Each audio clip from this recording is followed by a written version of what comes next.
Amen. Good morning. It's good to be in the house of the Lord. Welcome. I see it's good to see so many people this morning. I assume everyone is back from the holidays. We've had a good 2 services at the start of the year. We believe God has been faithful to us. He's been speaking to us. He's been ministering to us, and we are thankful for the Lord for that. If you have missed those services, you are welcome to go and listen to it, and I encourage you to go listen to it because I believe really that the Lord has spoken to us. We're going to read this morning from Matthew 5, from verse 1 up until verse 17.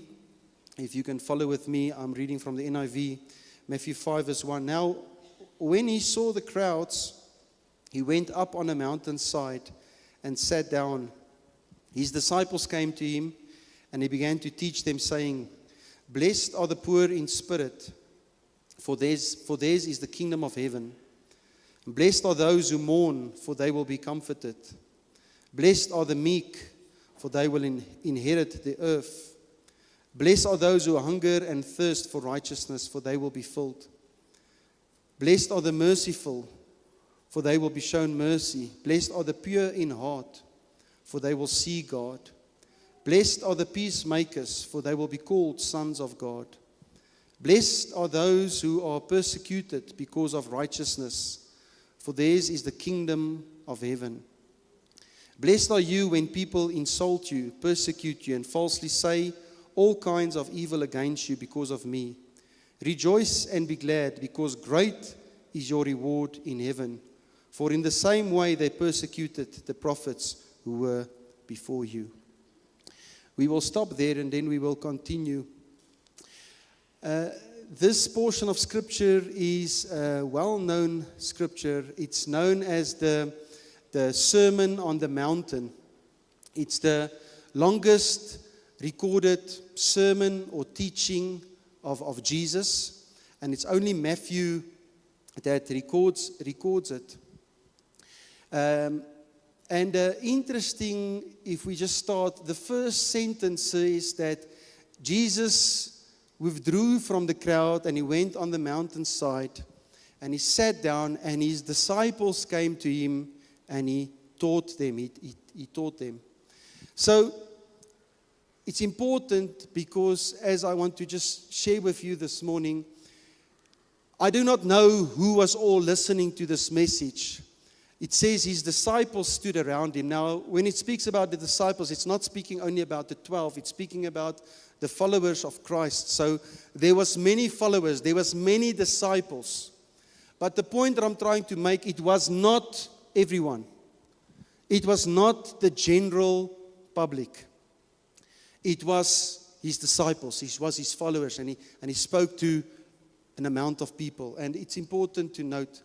And this part that I just read, it's called some people say the Beatitudes. Some people call it the Beatitudes, however you want to record it. But that word simply means blessings. If you go look in the Greek, it's oh, how happy. Oh, how happy. And Jesus comes and he starts and he says, oh, how happy. Blessed are you when you know how much you need God, when you're poor in spirit, when you're dependent on you. And then he begins to add promises to it. You shall receive the kingdom. He says, blessed are when you are meek. Meek is not weak. Jesus was the meekest person, but he was not weak. It means blessed are you when you don't think about yourself so much, but when you consider others. He says, blessed are the merciful when you show mercy, because you will receive mercy. And so Jesus begins to share, and he shares these beatitudes. And he says, this is the attitude of your heart that you must have, my followers. And he does this because I believe he's encouraging. He's encouraging his disciples. He's encouraging his followers. Because what's going to follow after this, what he's going to share, what he's going to teach, what he's going to preach to them, is going to be very uncomfortable. It's going to be very difficult.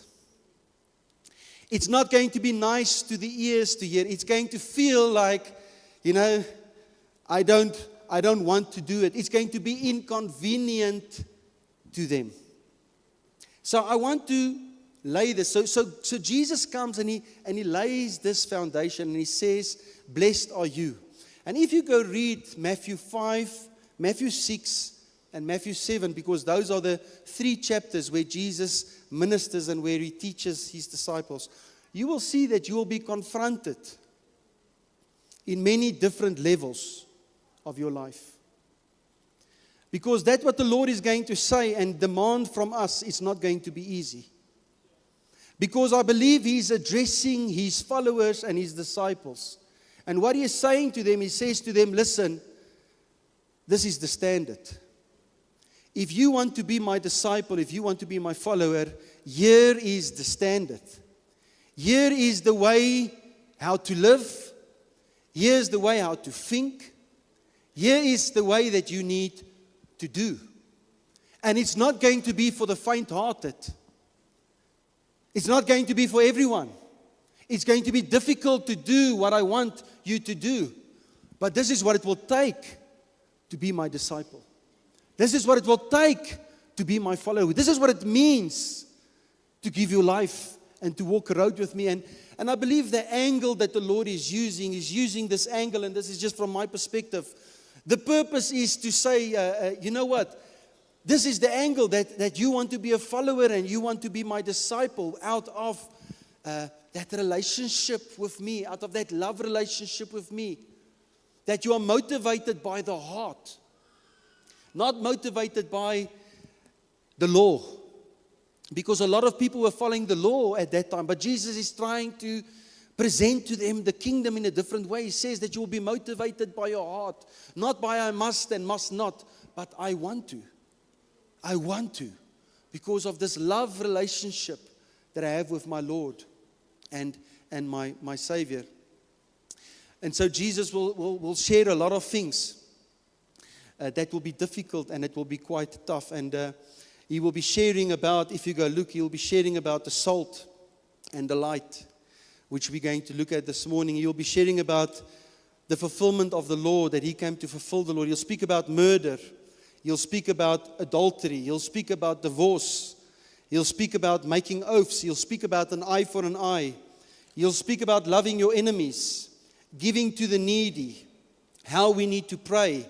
He'll speak about fasting. He'll speak about laying up treasures in heaven. He'll speak about do not worry, seeking his kingdom first and trusting him with all your heart. He'll speak about judging other people. He'll speak about ask, seek, knock. He'll speak about the narrow and the wide gate that I have been speaking about also for a while. He'll speak about a tree and its fruits, referring to the false prophets. He'll speak about doing the God's will. And that's the one we looked at last week. Not everyone that says, Lord, Lord, will enter the kingdom of heaven, but those that does the will of the Lord. He will speak about the wise and the foolish builders. And we are wise when we do what God tells us to do, and we are foolish when we are only listening to the word, but not doing anything about it. And so what he's going to say is going to be challenging. And so I give you that introduction and I give you that foundation this morning, because what we're going to be looking in is we're going to be looking into the first challenge. We're going to be looking into something that will challenge your life. It will confront you. It can even maybe offend you. It can say, but this is an inconvenience in my life because I do not want to do this. Right, let us read. So keep that in mind as we are reading this. This is what he says in Matthew 5 verse 13. He says, you are the salt of the earth. But if the salt loses its saltiness, how can it be made salty again? It is no longer good for anything except to be thrown out and trampled by men. You are the light of the world. A city on a hill cannot be hidden. Neither do people light a lamp and put it under a bowl. Instead, they put it on its stand, and it gives light to everyone in the house. In the same way, let your light shine before men, that they may see your good deeds and praise your Father in heaven. Before we go into this, maybe I just want to share something about salt and light, some information about salt and light. Now, I don't know much about these things, but I tried to do some research. And let's just speak about salt. You know, salt in Jesus' time, it was a precious and a rare commodity. It was not like today, where it's on our tables and it's very everywhere available and it's cheap. It was not like that in the time of Jesus. It was a precious and a rare commodity. And if I did my research right, in the first century, the Roman soldiers, they were paid with salt. That was their wages. They were paid in salt, which tells me that it was something precious, valuable. Now, if you look at salt in today's modern times, they say there's thousands of uses where salt is used in now. I don't know how true that is and how many, but they say there's thousands of places and things where salt is used. And I just wrote down some of them. You know that salt has got a purifying quality. Salt has got a healing qualities. It's a good antiseptic. They use salt to preserve meat that, you know, it doesn't get fraught. It gives flavor to our food, we know that, and it changes the taste of our food. And our bodies need salt. Athletes specifically will know when you run a marathon, along the way, your salt is depleted. When your salt is depleted, your legs just wants to give in. You have to replace it with salt. So salt is needed in our bodies. Now, I'm not a doctor. I don't know all these things, but I just want to give you some information. The same with light. Light is a good disinfectant. They use light to cure certain skin diseases, and light is good to disinfect things. And Pastor Nikki at the stage, she had little things on the body. She used to stand in front of a bright light, and that bright light heals the body. I also stood in front of that bright light, but I got a tan. Okay? Our vegetables, our trees, our gardens, it needs light to grow and to develop. Even us that's human, we need light. It gives us vitamin D, E. It gives us a vitamin that our bodies needs light. Okay? But this is interesting in the Bible that you will look that the word light is mentioned more than 200 times in the Bible. And the first place we see it is where God gives a command in Genesis 1 verse 3. He says, "Let there be light." And there was light. Later on, the Bible will describe God as being light. And 1 John 1 verse 5, it says, "God is light, and in him there is no darkness at all." And then John 8 verse 12, Jesus speaks and he says, "I am the light of the world. Whoever follows me will never walk in darkness, but will have the light of life." So when we speak about having light in the Bible times, it's about having the truth in your life, walking in the truth in your life, and Jesus being the source of that truth in your life.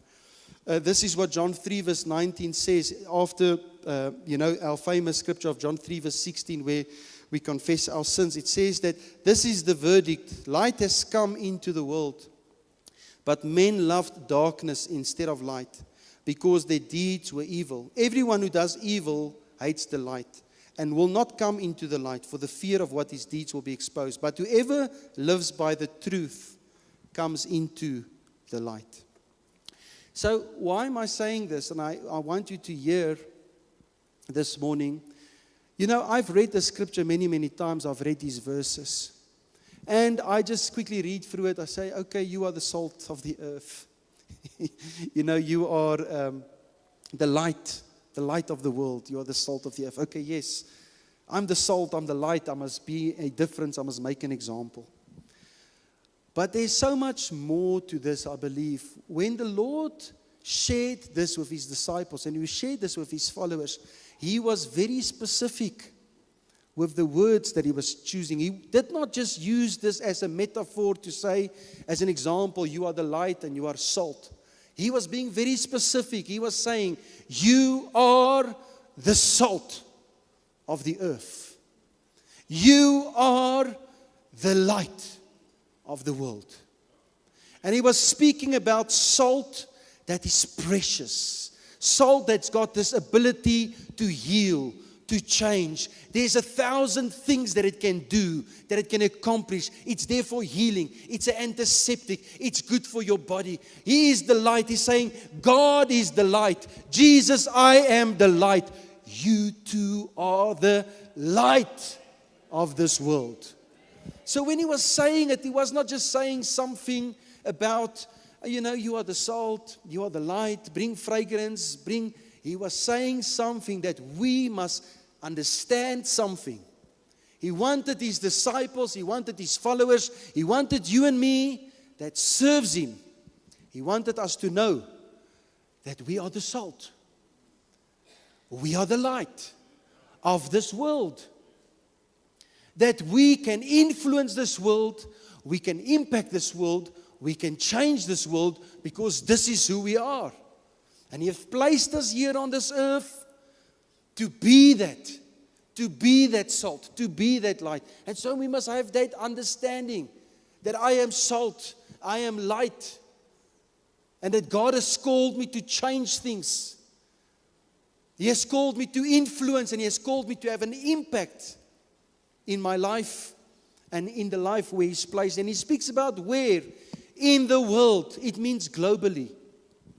Now, how is it globally? It means that everywhere Christians, where you are, where He has placed us, all across the world, collectively, every reborn child of God, whether we are in America or China or in another country, wherever we have placed Him, He's challenging us to say, live out your faith.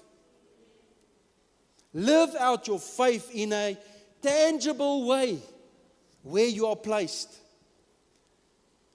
where you are positioned, in your family, in your workplace, in your school, in your community, in your environment, in your city, where He has placed you. Live out your faith fully. And when you are living out your faith fully, there will be a global impact. We will change the world. Hallelujah. So this is so important. And I want to say this, that the Lord does not call us to be silent. He does not call us to hide, to be passive, to be embarrassed, to be fearful. That is not being salt. That is not being light. You see, the challenge this morning is this for me. When I look at this, and I look at this whole sermon that Jesus gives, Matthew 5, 6, 7, I see it, this word, and I see this word, it's like, it's a mandate to us. It's an instruction. It is His commissioning us to say, my children, my followers, my disciples, I'm going to challenge you because it's going to be uncomfortable for you. You can sit here this morning and say, I don't like this. I don't like now this word because it challenges my personality. It challenges my lifestyle. It challenges my comfort. But the Lord is saying to us, we are the light of this world. You are the salt of the earth. And He's challenging you this morning. Many Christians today are sitting on the sidelines. Many Christians today are sitting on the sideline and they are watching. They are observing. But they are not in the game, if we can call it like that. They are not a part of the game. They are not laboring. They are not busy. They are not being salt and light. And this morning the Lord is challenging you. He says, get off that sideline. Get off the sideline. I have called you to influence and to change things. And I'm going to show you because it's actually so powerful if we can just understand. You see, you can say, but my faith is private this morning. Your faith is not private. It's not just about you. It starts with you. My faith is not just about me getting to heaven. When Jesus saved me, He saved me because He loved me. He cared for me. He had a plan for my life. But when He saved me, He also already had someone else in mind. It was not just about me. It's also about somebody else. It's also about someone else. It's also about the person next to you. The person that works next to you. And many Christians have become content. We have become ignorant of that what the Lord wants to do in our lives. And Jesus calls us to live our lives fully. To go full out for Him. To speak the truth. To live out Jesus. To be like Jesus. To model Jesus. To live out biblical values so that we can be the salt of this earth and we can be the light in the world and that you can change your environment. I want you to understand the metaphor that Jesus is using. This is the metaphor. We are living in a corrupt world. We are living in a dying world. We are living in an infected world that's infected with disease, with lies, with deceptions, with immorality, with a lot of things. And He's calling us to be that hope, to be that life, and to bring a change into this world that we are living. Read with me the scripture in Philippians 2, verse 14 to 15. This is what it says. Do all things without complaining and disputing, that you may become blameless and harmless children of God, without fault, in the midst of a crooked and perverse generation, among whom you shine as lights in the world. Listen to this powerful scripture this morning. When we shine like lights, we are helping people to see the true light. When we shine like lights, when we model Christ, when we live out our faith every single day unashamedly, we are a light that draws people to the light. That draws people to Jesus Christ. And so I want you to hear this morning, I'm not speaking about this morning reaching out. I'm not speaking about going out in the street and evangelizing. I'm speaking about your lifestyle. I'm speaking about you as a husband, as a wife, as a mother, as a child, as a scholar, as a student to your teacher, as a teacher to your student. I'm speaking as a colleague in your workplace. The way we living, the way we doing things, who we are. You are a light that can draw people to the light. And you will hear from my just 2 or 3 examples. When we stand for righteousness, it has a purifying effect on this world. You see, when you live a holy life, when you do what you're supposed to do, when you follow biblical values, when you're living God's word out, when you are applying it in your life, when you are making a stand for the Lord to say, Lord, I'm going to live for you. I'm going to be a follower of you. I'm going to be a disciple. I'm going to stand for you. I'm going to not compromise like other people. I'm not going to steal like other people. I'm not going to work lazy like other people. I'm not going to be speaking and gossiping about. I'm going to live for you. I'm going to live for righteousness. It's like a fresh breath of air. It's like, wow.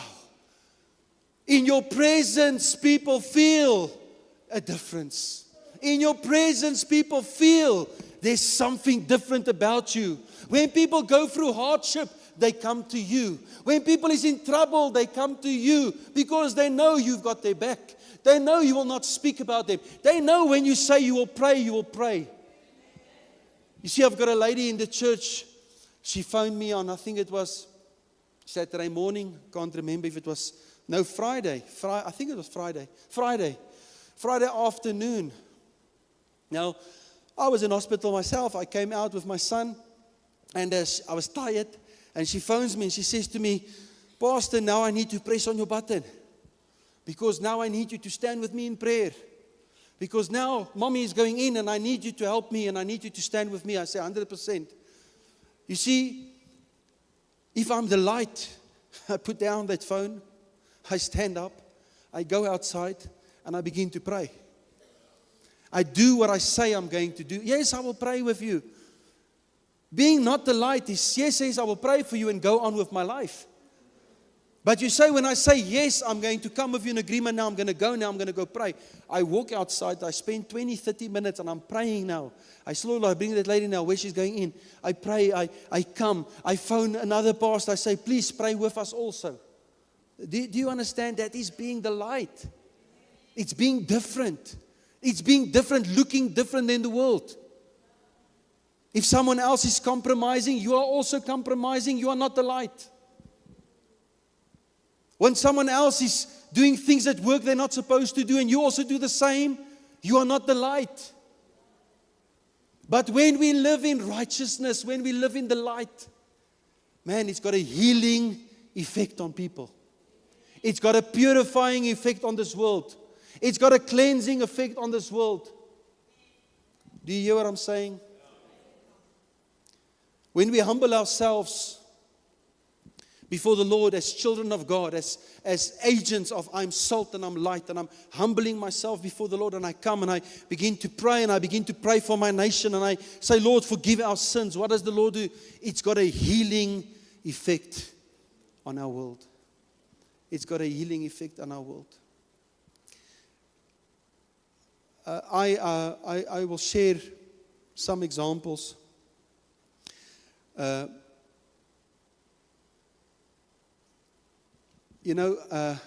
thank the Lord for our elders in the church and our leaders in the church. It's godly people. They will advise me, they will direct me, they will send me things, they will support. And I remember, I can't remember exactly when, it was maybe a year or two ago, I can't remember. But like one of our elders, I'll just say it, Christo.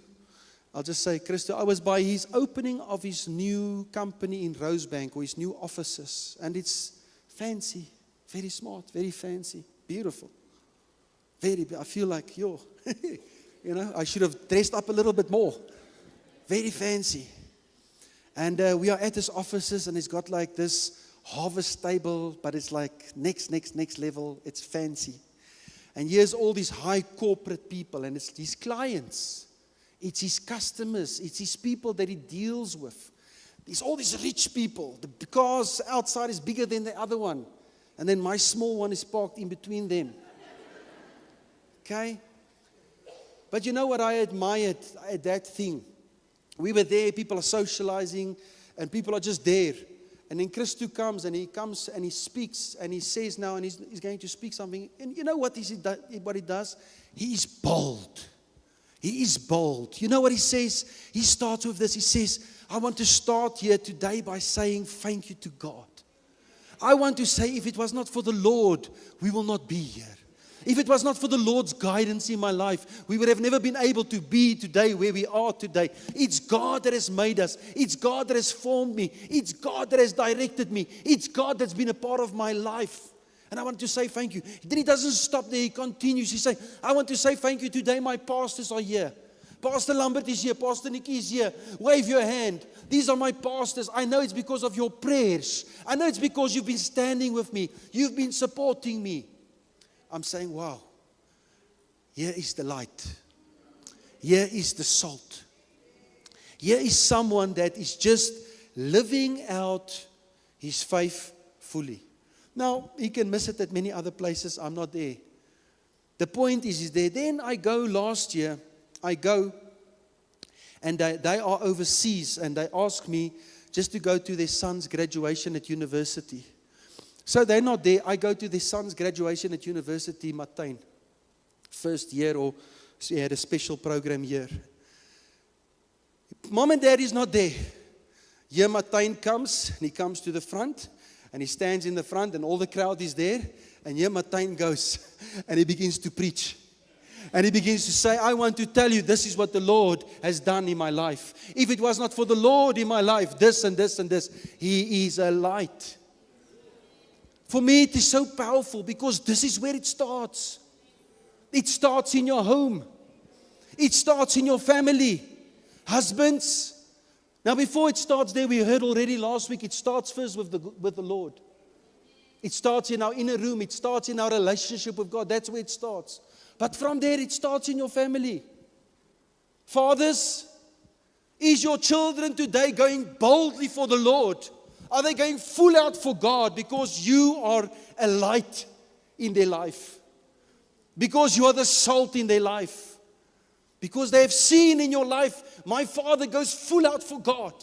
My father goes full out for people. My father goes full out to help people. I also want to serve the Lord and go full out.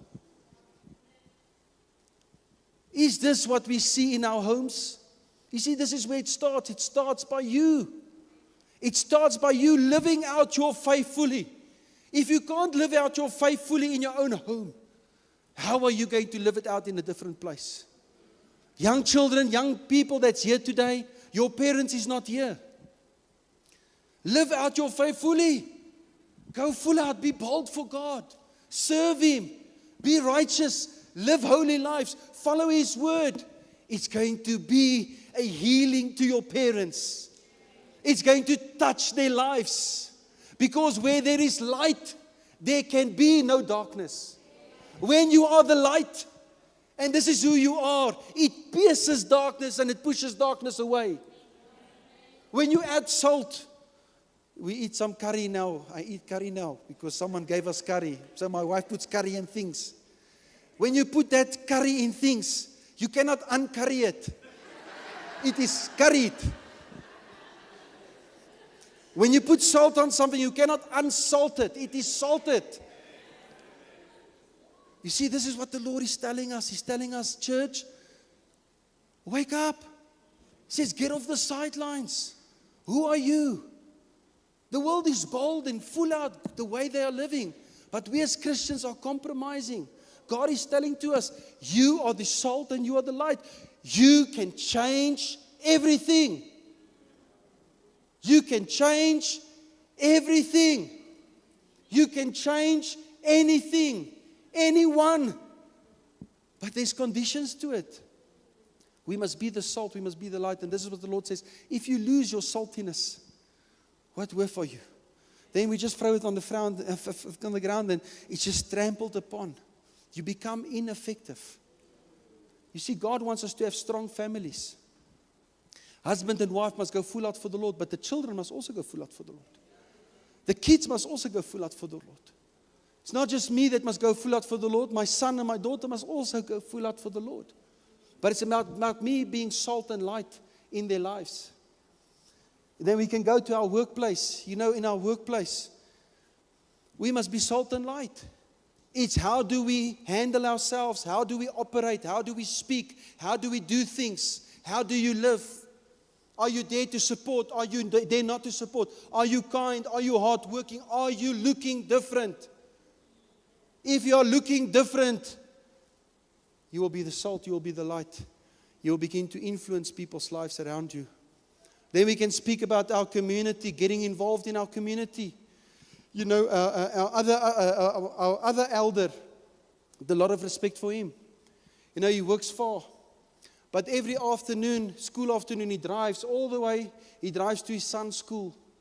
And he gets involved in the sports. He trains the rugby. But you know what? It's not just about training the rugby. I've seen. He's become the salt and the light to that community. People come to him for answers. People phone him. People know that he's a child of God. He doesn't say, he just lives the way he lives. People are drawn to him. People seek guidance. People seek help. People ask for prayer. You know, when I was on holiday, there's outside people outside of the church. They phone me. They say, Pastor, can you just pray with me? We've got a situation here. We've got this. Why? Because I'm the light. I'm the salt. Do you hear what I'm saying? This morning, this is what the Bible says in Matthew 5 verse 16. Let your light so shine before men that they might see your good works and glorify your Father in heaven. Is your colleagues at work glorifying God because of you? Is your colleagues at work saying, thank you, God, for this person in my life, because this person has really been an influencer. Thank you, Lord, I now turn towards you. There's people in this church that's been a salt and a light to my life. I glorify God for them. I glorify the Lord for them. Is people glorifying the Lord for you, or are they cursing God because of you? Why did you make this person? Why did you put this evil person in my life? You see, this is the real gospel of Jesus Christ. And this is why the Lord says, if I look at this, there's so much for us to do. And Jesus says, this is the standard. This is the standard. This is the way I want you to live. This is the way I want you to operate. This is the way I want you to function. And I want to challenge you this year that you will become the light. That you will become the light. That you will be the salt of the earth. May we see a change taking place where you are in university. Just be yourself and live out yourself fully for the Lord. You know, when I was working in the restaurant industry, and I'll say it straight because we talk straight here. I had to do, as a waiter, I'm young, I'm naive, I'm wet behind the ears, I'm 19 years old. I'm working at this Portuguese restaurant. It's rough and tough people. They drinking shooters like crazy. And then I was so embarrassed because the lady says to me, no, let me not say it. Let me just stop. I will stop there. But they will say these names. And I'm thinking, what is that? Is that a shooter? It was rough and tough. And then when the shift is finished, all the waiters, they are Portuguese. They are rough and tough. They are drinking and they are talking foul language. I was just myself serving God without compromise. I was just, do you drink? Sorry, I don't drink. Why do you not drink? No, because I just don't drink. I don't believe in drinking. This. You know what? It didn't take 3 or 4 months. It changed. The environment changed. Everything changed. The people say, hey, God man, how are you? You must pray for me, eh? You must pray for me, God man. You must pray for me, eh? Yes, I will pray for you. The manager will say he will have 2 girlfriends. And he'll say, but he will have respect for me. Things that other people were not allowed. You had to work on a Sunday. I didn't have to work on a Sunday because you must go pray for us at church. You do see making a stand for the Lord. I've got a problem today with our parents. I've got a problem with families. I've got a problem that your children does not want to serve the Lord. Because where do they see that? They see that by you. Because you're not a salt and a light. We must change it, and God is addressing us to say, people, we can change things. Christus sends me last night a video, and I don't understand it fully, but there's a lot of things happening in our government about churches. A lot of negative things. What are we doing? What are we doing? We need to get those people's names. We need to put it on the paper. We need to bring it before the Lord. We need to address the evil spirit behind them.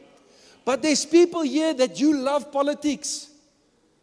And if you believe that God has called you to go into that, then you must go into that to be a salt and a light. Young people, you must be a salt and a light in your school. You cannot on a Sunday worship the Lord, but in the week you are partying like the rest of the people. You are losing your saltiness. We are not going to change our environment by being the same. We are going to change our environment by being different. By truly serving the Lord, by truly going full out for Him. And so again, maybe it's a strong message for you, or you say, I don't like it. It's okay if you don't like it. Because this is what Jesus says, it's not for the faint-hearted. It's not for the faint-hearted. It's not for the person that just wants to serve the Lord and I'm going to go to heaven. It's for the people that says, I want to be a follower of Christ. I want to be a disciple. I do not want to live in this fallen world. I want to do my part. And my part is small. It's where I'm placed. It's my environment. It's my workplace. It's my school. It's where God has positioned me. I'm going to live out my life for the Lord fully without compromise. It's going to have a purifying, healing, freedom effect on those around you. This is what it's about. And I pray this morning that God will help us, that this will be our portion in this year. Let us close our eyes. Thank you, Heavenly Father, for your word. Father, we pray and we know that everything starts with you. Even as we started last week, it doesn't help. We want to be this and we want to do this and we want to do that. And we want to be all these things, but we are not with you. Lord, it starts with laying our lives down at your feet, having that intimate relationship with you, being close to you, just hearing your voice, serving you, following you, that you touch our hearts, change our lives. But Lord, this morning you are sharing this word and you are sharing it. And when you shared it back 2,000 years ago to the disciples, Lord, you were sharing it to say, this is my standard disciples. This is my standard followers. This is what I want you to do. And it's a mandate that you have given your people to say, you are the salt. You are the light. And today you are saying it to us that we are the salt. We are the light. And Father, I pray today for every child of God, everywhere, every child of God across the world. Father, in every nation, I pray for every child of God, Lord, that you say that we are the light of the world. We are the salt of the earth. It's a global thing. It's a global impact that every Christian all across the world, I pray, Lord God, that they will get off the sideline and that they will live a devoted life to you, Father, blameless, pure, and that they will be that example, Father. And I thank you, God, that we will have a global impact, that we will have an influence and an impact wherever we go, because, Lord, you said that you have given us the power, you have given us the authority, and you have given us the stamp of approval to do it. So, Lord, I pray this morning for the young people that's in schools. Father, let them stand strong. Lord, when temptation comes, when many things come, Father, I pray, Lord God, that they will stand strong and they will stand firm. And Lord, that they will be the light in the darkness. And Lord, that darkness will flee because of the light. I pray for our families, Father, that husbands and wife, they will be the light. There will be the light in that family, Father. Lord, that children will serve you, wives will serve you, husbands will serve you, parents will serve you because, Lord God, of a child standing up, because of a young person standing up, because of a father standing up, saying, we are the salt, we are the light, we're going to live full out for God. I pray it in Jesus' name. At our workplaces, Lord, use us. Use us, Lord, that we will put a guard in front of our mouth. When we must say something, when we mustn't, Father, that we can control our actions. Lord, that we can operate in the fruit of your Spirit. Father, Lord, that we will not push people away from you, but we will draw people closer to you. That we'll be the light that will draw people to you, the light. In Jesus' name, Father. I thank you, Lord, that you are challenging us, Father, that we will rise up. That we will not just be ordinary, but we will be different. In Jesus' mighty name. We thank you for this today. We thank you, Lord, for every life, and that you will help us to do that what you have called us to do. In Jesus' name, amen.